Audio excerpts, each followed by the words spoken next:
hopeful. They try, right? I'm kidding. So this is a nice church. I need to check the time. Hopefully I'm not too late. It's not a big deal, but are we doing Cypress? Alright, there must be people have a lot of trash out today. Oh right, it's Monday, they're doing recycling. I forgot this is their trash day. I've done overnights around here and I had to set trash out on Sunday night for Monday pickup. So we will do Cypress, even though it's recycling. This is the small little recycling truck. So, oh my God. So the recycling trucks are smaller, so they, right, and some people use larger boxes to hold other boxes. It is good practice to break down your boxes, by the way. This has become an issue, like where I live. I'm like, who just moved in who doesn't know how to break down boxes? It doesn't, I can figure out how to put my stuff in. It's more about, I actually feel sorry for the trash people who have to take this stuff. Because it takes 10 times longer, unless they want their day to be stretched and they don't mind. So, anyway. Hello, Joe, it says, painted in that. Can't really see it. It's almost like welcome home, it says, in that garage there where Shea Construction seems to be operating, 7171. Seemingly their last digits, is that right? So 1971 is when Starbucks was formed, created, and put the show on the road, in Seattle. 1971. So here we are, plum and white. We rarely see plum, but we would know something's up because of plum. Wi-Fi-ish signals. Oh, sorry. Sorry about that. Are we going Cypress or Delancey? Okay. So, Wi-Fi signals on the corner. So some, handicap ramps might show design, some don't. So over here we just have masonry laid brick, and then of course like a gripper to make sure that tires can grip in the rain, sleet, and snow. Brick is slick. Oh my God, it's frustrating because it looks pretty. It's like, oh, this is awesome, they have herringbone tile laid brick by some mason, but if you slip and break your neck because brick is slick, once that rain and ice comes, or snow, it's like, oh, please put out the salt, do anything. So that's basically it. Pigeon guano. There's always tons of pigeon guano around here. We are on Delancey heading east from 21st and heading towards 20th. I need to hustle over to 17th Street. We took our sweet time this morning, so I'm hoping that I have no idea what time it is. Come on up here. Got lots of men in the house. We got, what is it, mail day? Like, guy over there, these guys here, testosterone in the house. P.S. and daughter's interior design. That's what I was told to say. So, that guy over there. Rosenbach, Sherlock Holmes. Right. So, this is more my world here. Or at least it used to be. I can't read a lot today. We have a guy over here.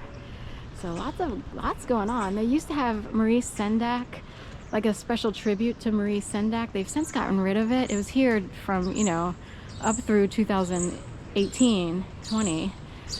But Where the Wild Things Are he is famous for that book that a lot of kids grew up with during at least the 70s, 80s, 90s, I think.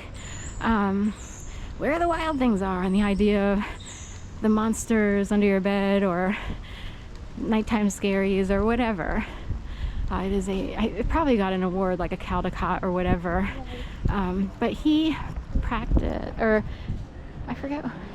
he passed away in 2000, what do I want to say? I feel like it could have been 13, 14, 15, around that. That's where I feel like it was. Somewhere during the time that I was slaughtered. He passed away. So I was slaughtered between 2018 and 2019. So I'm gonna go down here, Panama Street, chamber doors.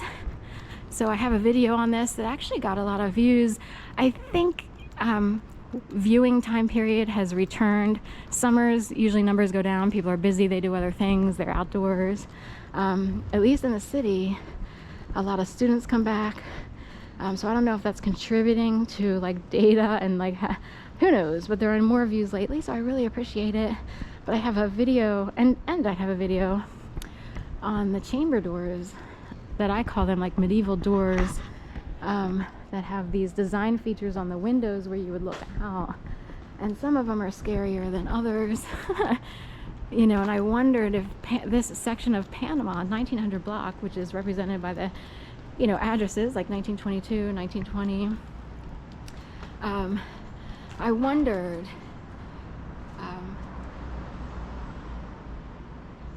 if there's significance to the upkeep of these homes, which are probably considered historic for the most part, but also, are they used to help people communicate a certain way? And people who sort of handle things in communities who are higher level, I guess, this is what I'm told, might defer to Panama Street should they need the help of these folks, or whatever. Oh, a red door. Right, someone I knew had a red door, and she had a painting that had a little cherub, 1911, so it's a 9/11. That's what I would see, and fidelity, protected by fidelity. So this house to me means a lot. I would already wonder who owns it. I don't know if they rent it to people, or I didn't pay that much attention to it before, but boom, it's 1911, or done, you know. So what happened to me is in the 9/11 realm. It was bad. I can't believe how bad it was.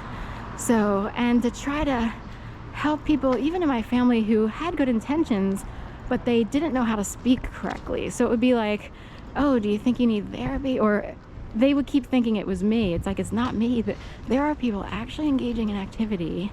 And we were talking all walks of life. It's not, you know, it's not one specific group, other than they're all participating in something they learned, gang stalking. But say you had 15 different groups, and they all learned how to do something to go for a target. So how do you prove that to people who are like, that doesn't happen, they've been asleep their whole lives? Technically, we have people in my family who appear to have kind of succeeded. Like, they did okay, they could retire down to Florida or whatever, but technically they were asleep on some level. Things just kept working out, right?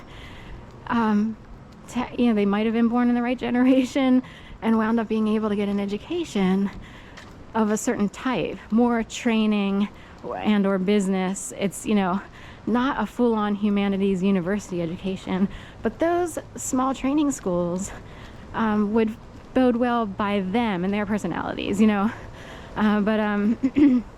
Even Goldie Beacom is a small business college, and they send people out specifically to certain employers, and people stay there, and I guess they're happy, you know. And if you can stick with it and get paid what you need to get paid. Anyway, but point being,